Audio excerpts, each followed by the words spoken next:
Welcome ulit mga kasulit. So mayroon lang akong ipapast review dito sa ating sulit o hindi sulit channel.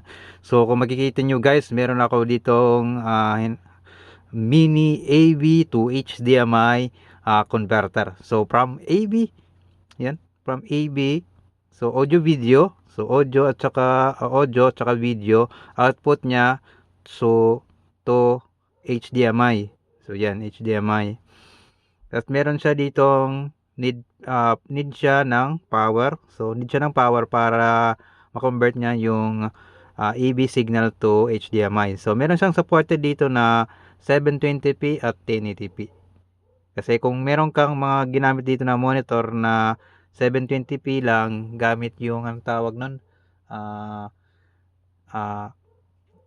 HDMI to VGA converter, doon magagamit mo lang siya minsan sa 720p. So gumana naman siya at working. So ito siya, gumana siya dito sa aking Mi. So papakita ko sa inyo ngayon. So yan, naka-connect siya, naka-set siya sa 1080p kasi yung gagamitin ko itong maliit na monitor na ginawa ko na yung input niya ay 1080p at yung output niya ay 1080p. So yan, connect lang siya dito sa aking HDMI.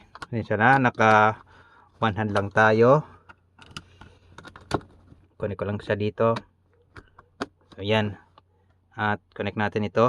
So yan yung modified natin na wala kasing kasama itong Wii na to na AV component. So yung AV multi-component niya. So naglagay na lang ako, gumawa na lang ako ng wire para dito. So yan. Then power. Yan, meron siyang kasamang USB type B to USB type A. Medyo maliit lang siya. Sana tumagal to kasi napakaliit. Connect mo lang siya dito sa power. Yan. Diba?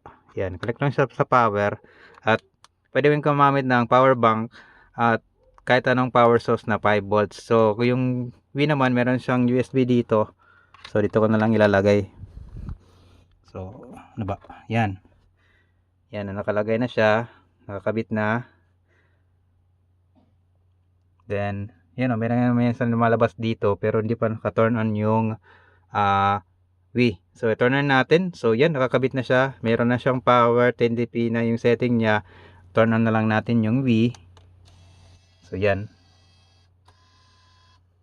Yan, maghintay tayo. Yan. Lumabas na.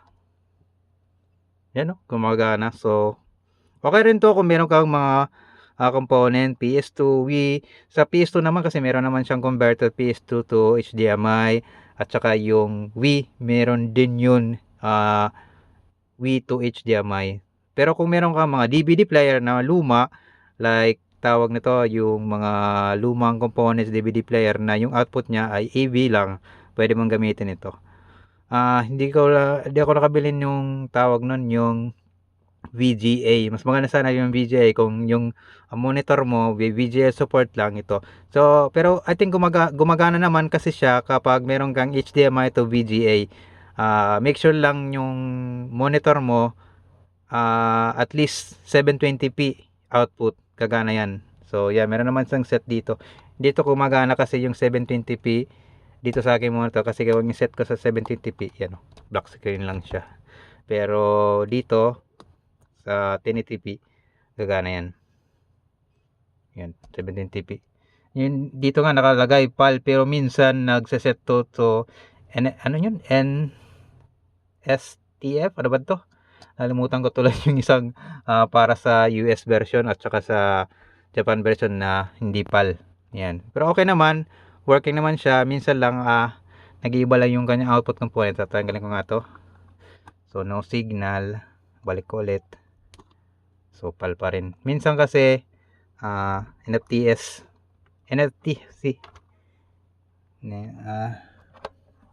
Iba. Nag-set ba? Ayun, no? NTSC pala. NTSC PLC o 1080p. So, supported naman siya kahit meron kang PAL na monitor or PAL na TV. Gagana naman siya. So, auto naman siya. Minsan nag-iiba-iba lang. So, Okay na rin to panggamit. Tsaka mura naman to. I think 150, 135 ata to nabiling ko. So, okay.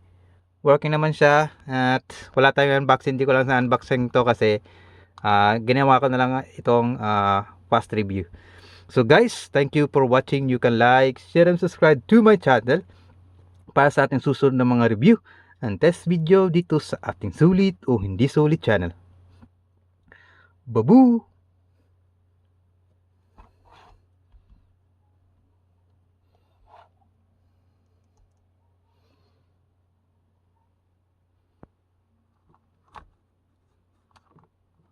Oops.